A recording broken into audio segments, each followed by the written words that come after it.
All right, I'm recording another video.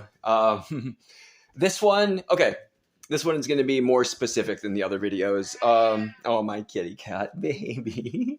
Hi there, baby. Let's see what baby doing. Let's see what baby's doing. Oh, I love the baby. Yeah, listen to that baby. Yeah, he's so cute. Little guy. What you doing, little guy? Yeah. Oh, I get distracted so easy. I love my kitty. I love him. Is he hungry? Okay, maybe. Oh, I get so distracted. Okay, let's see. I am so sorry. I really am. I start recording the video and then the cats are hungry. Oh, he does that. He's so funny. Look at him. Gino. Gino, you gonna do it? Yeah, he's just hungry. Oh, sweetie. Okay. I'm just gonna take a little bit. I'm going to. Okay, I'm only like a minute into it. This won't take long, I promise. I'm gonna give him some tuna fish. Yeah. Do you want some tunas, baby?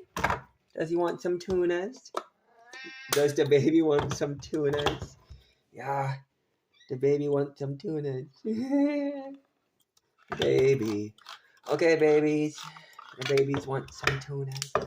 Does the babies want some tunas? I'll get the babies some tunas. Yeah.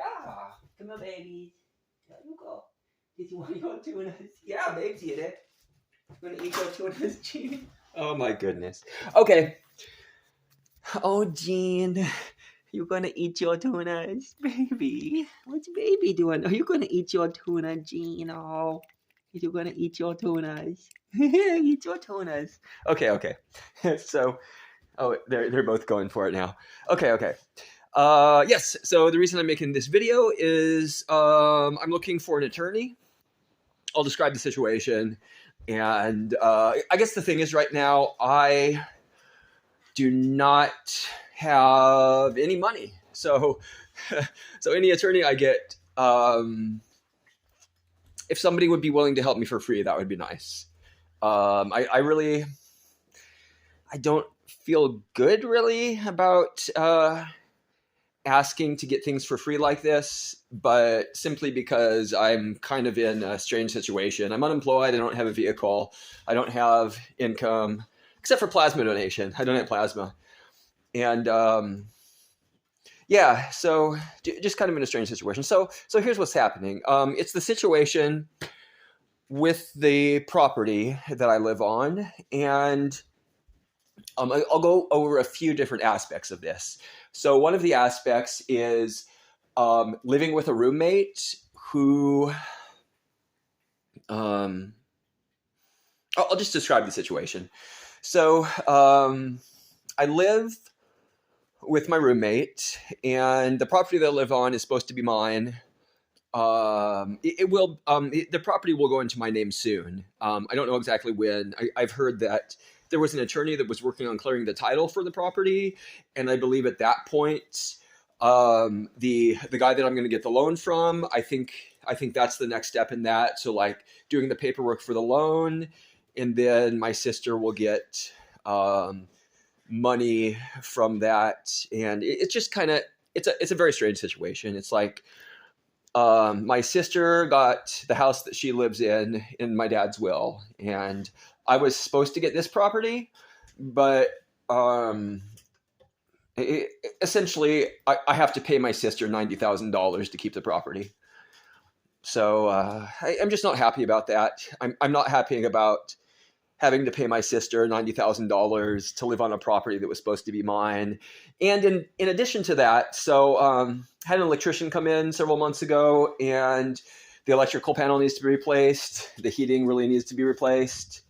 The insurance that I'm getting on the property is rather expensive. It's like $300 a month, which is like, man, a lot. Good thing it's not $1,000 a month. There was an option that was like closer to $900 a month for the insurance on the property. It's like $300, so better than $900, but still $300 a month to pay insurance on the property. And then there's property tax and stuff like that too. So essentially my sister is getting like her house free and clear. She's getting an additional $90,000, which is coming from me. And the property that I live on is in desperate need of repair. So there's the electricity, or there's the electrical panel, and there's the heating. And the estimate for repairing that is $16,500. And then there's also replacing the roof, which will probably need to be done in the next few years. And I don't know the exact cost for that. I think it's between like $15,000 to $20,000. So we're talking about maybe $30,000 to $35,000 in additional costs to be able to bring the house up to a better standard. And yeah, my sister got the house that she lives in free and clear, and I'm just kind of I like living in this place, but it's just the idea of giving my sister $90,000 and they'll then still having like $35,000 in repair. Actually more than that. A family friend estimated that to really bring the house up to like really good standards is probably going to be like $100,000 to $150,000. And so, yeah, my sister lives in a house that's pretty modern. I know that people came in and they had helped her with that. They had, so her house is good to live in. This house is, I mean, there's problems with it. I can live here, certainly. But it's just that idea that to bring the house up to like a modern standard would cost, $100,000 to $150,000. And it's just very difficult to be in this situation. And my sister, I think the crazy thing is, so land was sold a few months before my father died. So my sister got $56,000 in that land sale. And I remember the day that hospice came in is the day that I found out about that. And me, my dad, and my sister were talking, and this is when I found out that she was going to get all that money. And I said, "Wait a minute, shouldn't I get something?" And Dad was like, "Oh, you'll be able to sell part of the property like later and get money or something like that." So it was like at that time, he believed, and also I believed too, because that was what he was telling me, that I would be able to get maybe an equal sum of money by selling part of the property. But as it turns out, none of that happened. And what's actually happened is I'm not getting money. I have to pay money. I have to pay like $90,000 to keep the property. I have to pay $90,000 to keep a property that I'm supposed to own myself. And Dad always told me that I would be able to keep the property, that I would be able to like live on the property like afterwards. I know that he did not intend for me to be stuck with like a $90,000 to pay to my sister to be able to keep the property. It's just really, my sister received $56,000 a few months before Dad died. And now she's getting an additional $90,000. And all of that is just pushing me into more debt. Like, it's going to be far more than $90,000 because there's the fees and there's like extra stuff and things like that. So the loan that I'm going to take out is going to be a substantial loan, and it's just frustrating, just really frustrating. And so if there is anything like I've already looked into all the options that I can find, but if somebody's watching this and you know a good lawyer, or if you are a lawyer who can help me with resources or something like that, please contact me. Please write a comment in the video, below here, like in the comment section. And so I'm just in this position where I truly feel like I've been taken advantage of. So the thing that happened with the property is we had 27 acres before Dad died, like a few months before Dad died, but then the land sale happened. So the 27 acres was reduced to 17 acres. And that's where the big problem comes in. So what could have happened? If this land sale had not happened a few months before Dad died, everything would have been fine, because then a portion of the land still could have been sold and given to my sister, and I would not have this burden of paying her $90,000. And so it just seems so ridiculous to me that, she gets $56,000 before dad dies. And then the very act of her getting $56,000, I mean, the act of selling the land is what has made more land unsellable. And the reason for that is the zoning restrictions in this area. So, with 27 acres, so, okay, I don't know if this is getting too complicated, but there is a minimum parcel size in this area of 10 acres. And what that means is, there are 17 acres on the property right now, but there's a minimum parcel size of, wait, I could do that maybe. Okay, I just thought of an idea, but I'm not, that's another thing. But yeah, so there is 10. There's a minimum parcel size of 10 acres. Based on the zoning laws in this area. So what that means is, before we had 27 acres, so that could be divided. The 27 acres, if we still had that amount, could be divided in a way that allows my sister to get her money and allows me to retain the farm without anything, without me paying any extra money to my sister. So that would have been a good situation. But the simple fact that 10 acres were sold a few months before dad died means that the 17 acres are left cannot be divided and sold on the open market. That's really the issue. Like there are 17 acres, and it would be great if we could just sell like 7 of the acres and I could retain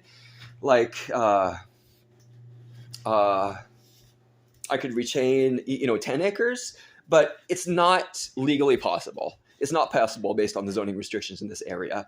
And there is the option. Okay. So this is one option. Was it line side?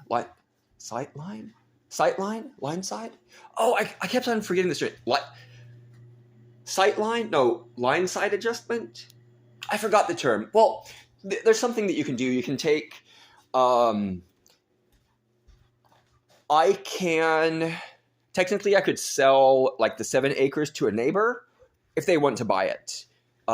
Because that would be a way around the zoning restrictions, simply because if I sold 7 acres, I could retain 10 acres, which would be, within the zoning, what's allowable within the zoning here. And the 7 acres would essentially be added to one of the neighbors' properties. So that's an option. But that situation, I would not get fair market value for those, and it's contingent on the neighbors wanting to buy part of the property. But that is an option. That is an option, which I'm going to look into. But essentially, it's just things have been screwed up so much. I feel my sister has had a huge advantage in the situation, a huge advantage in that she has had legal control over the property. She's kind of tortured me over the past 2 years because I was fairly depressed like a winter ago.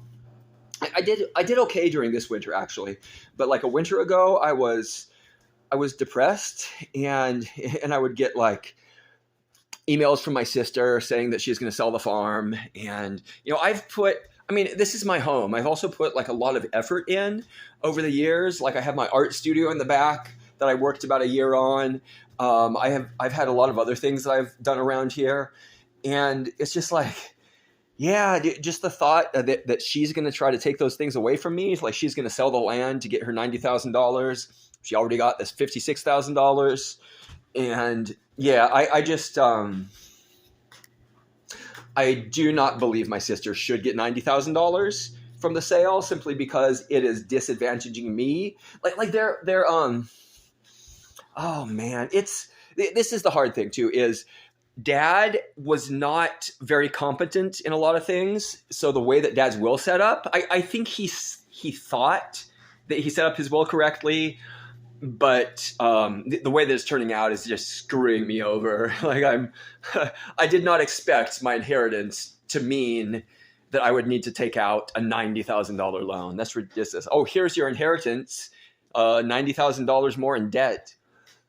That's just doesn't seem right to me. So yeah.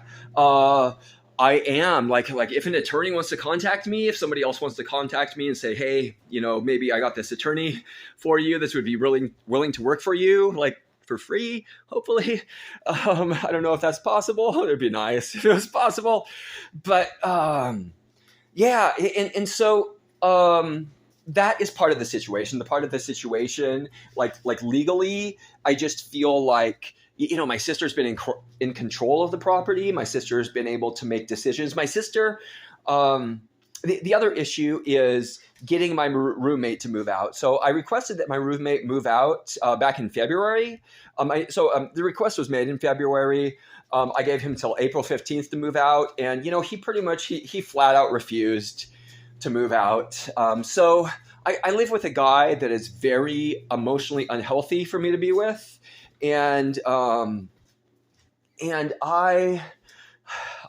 need him to move out. I seriously need him to move out. He's honestly, and this is the other legal thing. This is the other legal thing is how do I get my roommate out? He is just like threatening to me. So these are, we had a confrontation last night. So I'm on the autism spectrum. He doesn't understand my behavior. He doesn't understand when I get into like emotionally intense, like states with my body. And he perceives, when I get into those emotionally intense states, he perceives that I'm going to become violent. And that's the thing that really scares me, is that, he like my anxiety and my panic, he perceives those as violence. And he has indicated, okay, this is the big thing. This is the big thing that I'm wondering about legally is, it's weird to say this, but he has, he has indicated to me that, that if he perceives me as a threat, that he feels justified in using whatever force necessary to stop me. So that's the scary thing. That's the scary thing is that like I go into these anxiety states and he basically views that as like, and this is what he said before in this situation. I'm kind of rambling, but yeah, he said that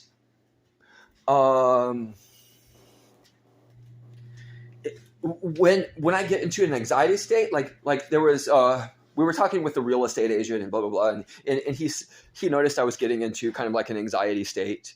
And he says, he thinks that I'm verging on violence. That is the exact terminology that he used. He said that like, you're verging on violence. And I was like, no, I'm really not. It's just panic and anxiety. And I actually need some compassion when I'm in those states, and I don't need people like up in my face, like saying like, oh, you're violent and stuff like that. Cause I just don't need that. So my roommate, he does stuff like that. He'll like get up in my face. He's like got up in my face and he says like, you're not all there. And like, he thinks I have, he thinks I am not sane. And so like he calls me, he says like, oh, you're not all there. And he says like, I should be committed to a mental institution. He says, I'm not sane. There's all that makes it like super difficult to live with him. And then there's the threats too. And the threats are like this. So we're talking last night and I'm pretty clear that I want him to move out. And, I don't know what's going to happen with that. But anyway, he basically says that, I lost my train of thought. Let's see here. Let's get it back. Lost my train of thought. So, the threats, that he gives me. And these are I'll specify the threats, that he gives me. So, I told him he needs to move out and he says something about like, oh, well, I'm going to take the oven. I'm going to take the hot water heater. I'm going to take the dryer. Oh, it's like, seriously? Like I tell him he has to move out and he gets like all weird and he just starts making like, oh, well, if you're going to make me move out, I'm taking the oven, I'm taking the dryer, I'm taking the hot water heater. He just seems like he's not the kind of person I want to associate with. And so other things, like we had an issue with the well, like over a year ago. And during that time, like we didn't know what was wrong at first. It actually turned out to be nothing. But anyway, like during that time, he's like, oh, well, you're the homeowner, which actually I'm technically not, because the home is not in my name yet, but that's the way he perceived it. So he's like, well, you're the homeowner and you're responsible for all the payments for this. And still, like my roommate is paying like $250 a month, like pretty consistently throughout the years. The most he's paid was like $300 a month, but that was only for a few months. And so he's just getting a very good deal. Living here, he's not paying rent now, and so I guess I apologize. I do ramble a lot. I hope that whoever's watching this is able to pick up what I'm saying. But yeah, I do. Like my mind is just kind of going, and it's like the thoughts are coming out, and I'm just letting whatever comes out. So I am. So yeah, he's been here for a long time. I want to estimate that, he's probably, I think the $250 a month, he's probably like been paying that for like 8 years or something like that. But the point is, him paying that low of an amount for what he gets, I do not think is right. And especially because, I request that he moves out. He does not move out. He refuses my request to move out. And then he gets my sister as executor of the estate to allow him to stay longer, which was like I live with this guy. I honestly, he's a bully. He threatens me. I view the relationship as abusive. Like I view, he would probably say the same thing about me, but just because he interprets my panic as like an offense towards him. And, but I truly believe that I am, I guess you could say this is what my therapist said, that she feels like I'm being abused in the situation. She feels, I guess maybe a better word for it would be, bullied in the situation, that he is just, man. So I try to set boundaries with him, and, I remember, what did he say? Yeah, it basically rejected, like refused all the boundaries that I was setting with him. And it was weird. Like we had agreed that he would be out of the living room by 9 at night. And he, no, this is actually, okay. He is the one that, I believe he is the one that made that suggestion. I'm not sure entirely, but, I believe he is the one that made that suggestion. And so, I'm setting my boundaries, and I'm like, okay, like you need to be out of the living room. And he says like, well, Neil, that's really unfair to me for you to kick me out of the living room. But he's the one who essentially like put that time in for the boundary that he would be out by 9. And so he just does. Oh, it's just confusing living with him. It's like being in a continual state of anxiety when I'm around him. And yeah, and he has the guns.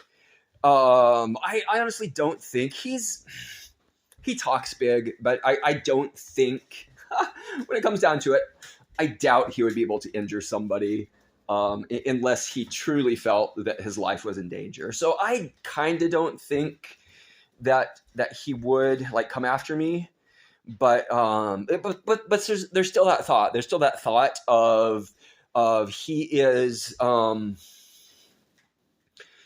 thought that he would misinterpret my behavior and would feel that defending himself against me would be necessary, even though like I'm just experiencing panic and I'm not like doing anything to him. And that's my fear, that something like that could happen. But there's also, I mean, there's just the emotional stress of living in this situation. There's the fact that the property is supposed to be mine. And, I first requested a rent increase because I thought, like at the time, like back in February, he had actually been paying like $300 a month, which was, $50 more than the $250. But, But yeah, so I'd tried to increase his rent. He flat out refused that. I increased his rent to something that actually was below fair market value, or what I think was below fair market value. But he just refused to pay like anything more than the amount that he was paying, and then I stopped accepting rent from him because I believed that he would be out within a few months. Like at this time, I stopped accepting rent from him in March, and so he's essentially been living here for free since then. And the only reason that I stopped accepting rent from him is, I mean, partially because I had raised the rent, and if I raise the rent to a certain amount, I'm not going to accept lower than that.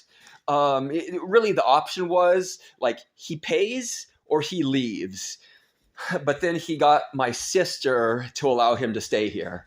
So yeah, I'm not getting any rent. He's not paying rent. He's using up a lot of space in the house. So for the nothing, and well, okay. So he pays for internet, and he pays for, oh goodness, he pays for the security system, which I do not care about the security system. So like paying for the internet is good. That is what I consider his contribution, but I consider nothing else to be his contribution at this point. Like, I do not care about the security system. I've told him that I don't care about it, so that's really just his thing. So the only thing that I think he's contributing right now is the internet.